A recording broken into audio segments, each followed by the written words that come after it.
Escala en París, Braulio Moro. Bienvenidos a Escala en París, una emisión de Radio Francia Internacional en colaboración con la televisión France 24 en español.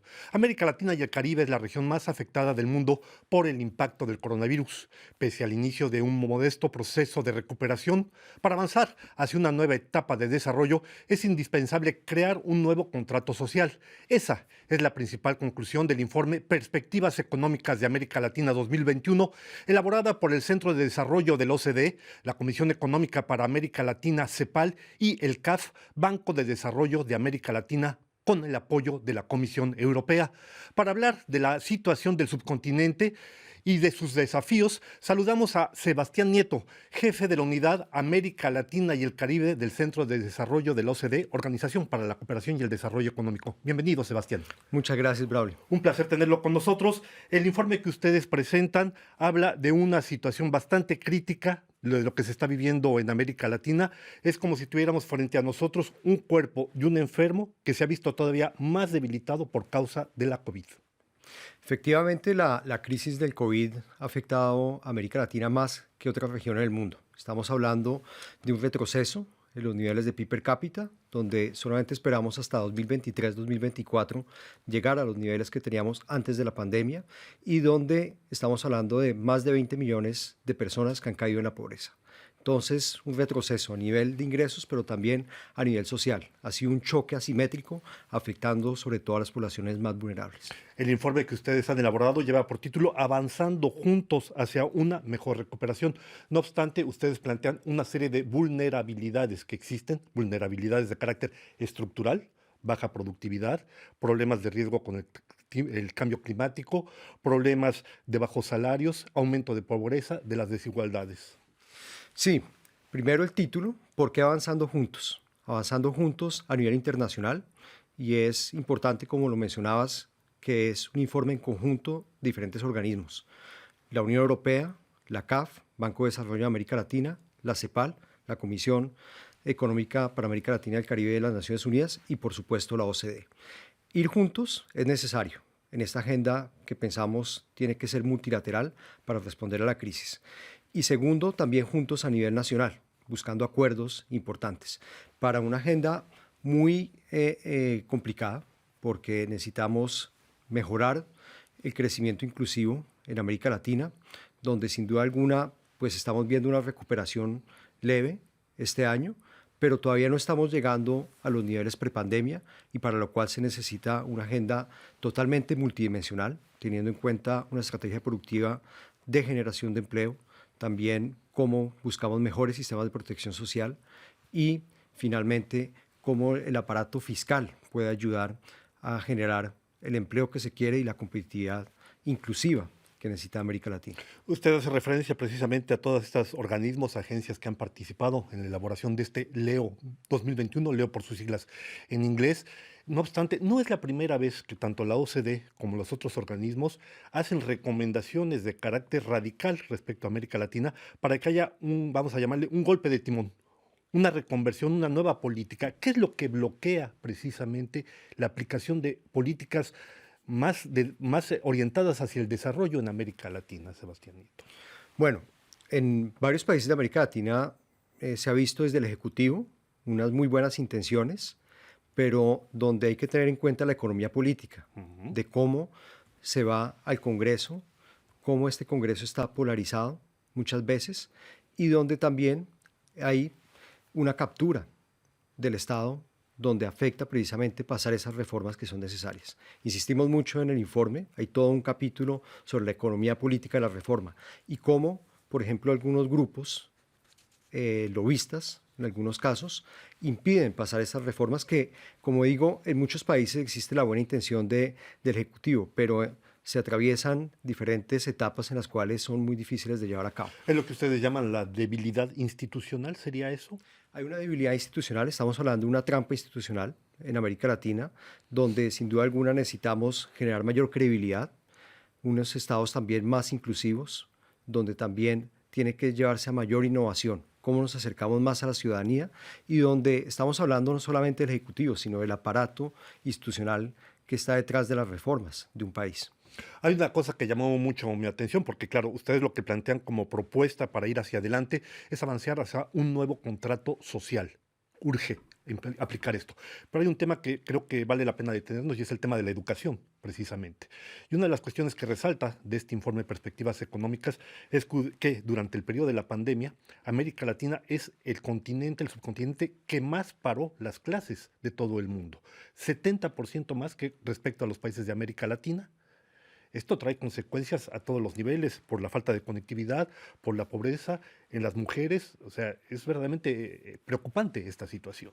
Efectivamente, lo que hemos visto durante la pandemia es que el cierre de escuelas fue un 70% mayor de lo que tuvimos en los países de la OCDE y ahí lo que se ve es que son las poblaciones nuevamente más vulnerables, más afectadas. ¿Por qué? Porque precisamente no hay una conexión a Internet necesaria en estas familias. Segundo, porque en las escuelas donde estos estudiantes van no tienen precisamente los mecanismos de aprendizaje en línea y la formación de los profesores para llevar esta educación en línea.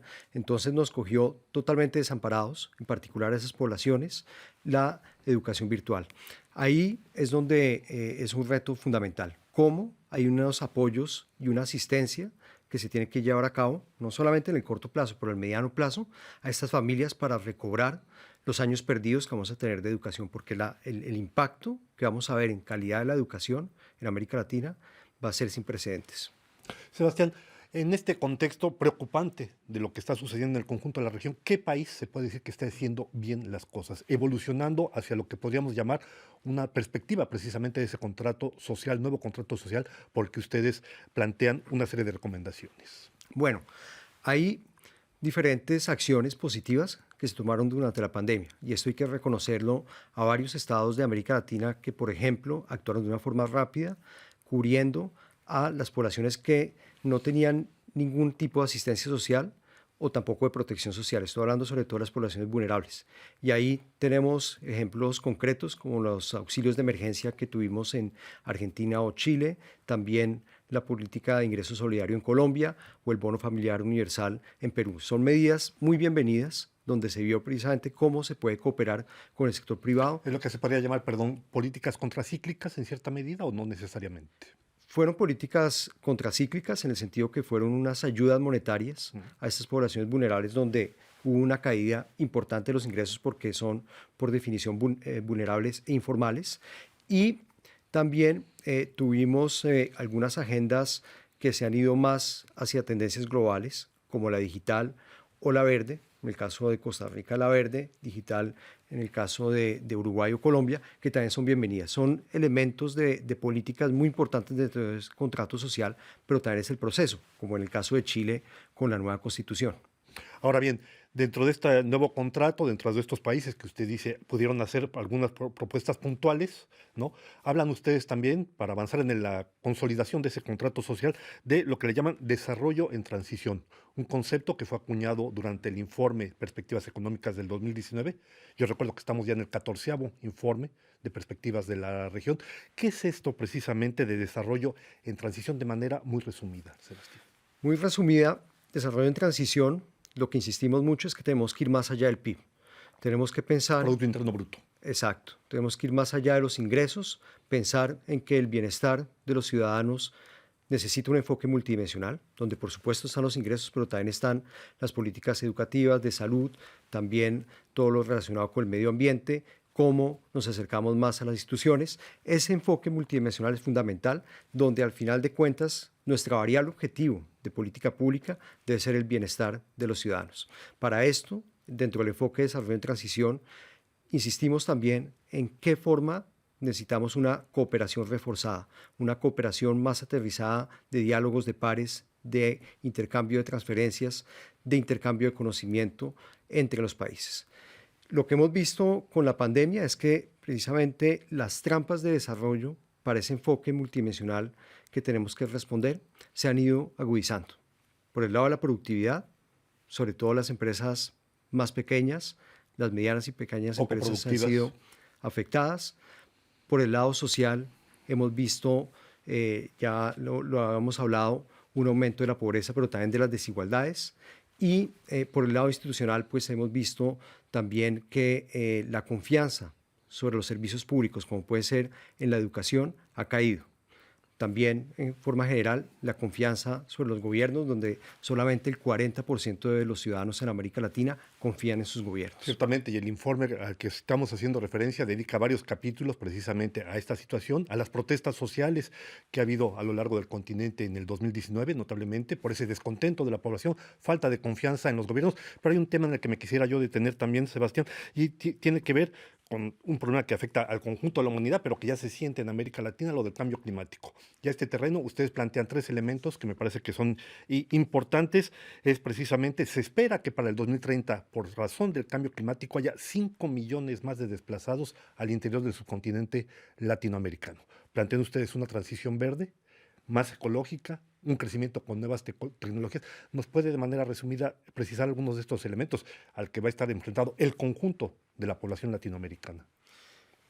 Tenemos que ver cómo aprovechamos al máximo estas tendencias globales. La digital, que fue de hecho el tema que tratamos el año pasado en nuestro Leo 2019, de cómo la transformación digital puede ayudar a un desarrollo inclusivo. Y en segundo plano, y todos los diálogos que se han llevado en Glasgow, es la agenda verde.